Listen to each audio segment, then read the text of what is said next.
ঘরের মাঠে আসছে জুনে সিঙ্গাপুরের বিপক্ষে ম্যাচ। হামজা শমিতদের ডেবিউ হবে দেশের মাঠে। তবে সব আলোচনা ছাপিয়ে একটি নাম নিয়ে হচ্ছে সমালোচনা। ফুটবল দলের কোচ হাভিয়ার কাবরেরাকে নিয়ে অনেকের মনেই নেই প্রশান্তির হাওয়া। কাবরেরার সাফল্য কি সেটা জানাচ্ছেন মোহাম্মদ আদনান। হাভিয়ার কাবরেরা বাংলার ফুটবলকে আহামরি সাফল্য এনে দিয়েছেন, এই কথা কি বলা যায়? আদৌ কি মোটা দাগের কোনো সফলতা কাবরেরা এনে দিয়েছেন? তার অধীনে সেরা সাফল্য সাফ চ্যাম্পিয়নশিপের সেমিফাইনালে খেলা। আগে যা হয়েছে তো হয়েছেই, কিন্তু বর্তমানে বাংলার ফুটবলে এসেছে নতুন জোয়ার। তাই এবার তার সফলতার স্ট্যাটটাও কষা হবে নিবিড়ভাবেই।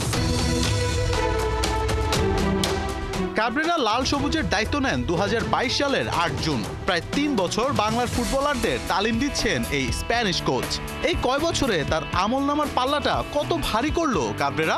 পরিসংখ্যান বলে 2022 থেকে 2025 পর্যন্ত প্রায় 1200 দিনে কাবরেরা ম্যাচ পেয়েছেন 30টি। এর মধ্যে 8টিতে জয় এনে দিয়েছেন, ড্র করিয়েছেন 7টি ম্যাচ।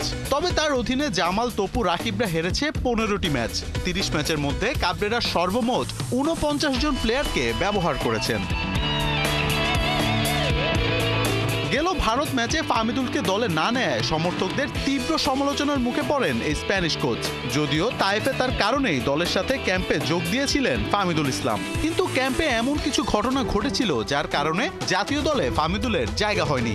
দেশে ফিরে কোচ বলেছিলেন দলের টেম্পার নাকি নিতে পারছেন না ইতালির সিরিডির ক্লাবে খেলা ফাহমিদুল ইসলাম।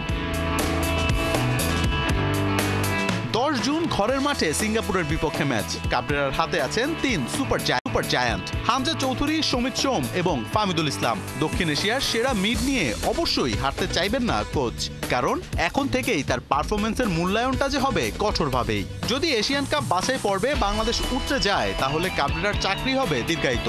কিন্তু হামজা, সমিত, ফাহমিদুলদের নিয়েও যদি হেরে যায় তবে তাকে কোচের দায়িত্বে দেখা যাবে কিনা এটা নিয়ে থাকবে শঙ্কা। কারণ বাংলাদেশ এখন আর ড্র কিংবা হারতে চায় না, পুরো পয়েন্ট নিয়েই ম্যাচ জিততে চায়। এখন দেখার বিষয় কাবরেরা তার শিষ্যদের কিভাবে প্রস্তুত করেন। মোহাম্মদ আদনান, ৭১।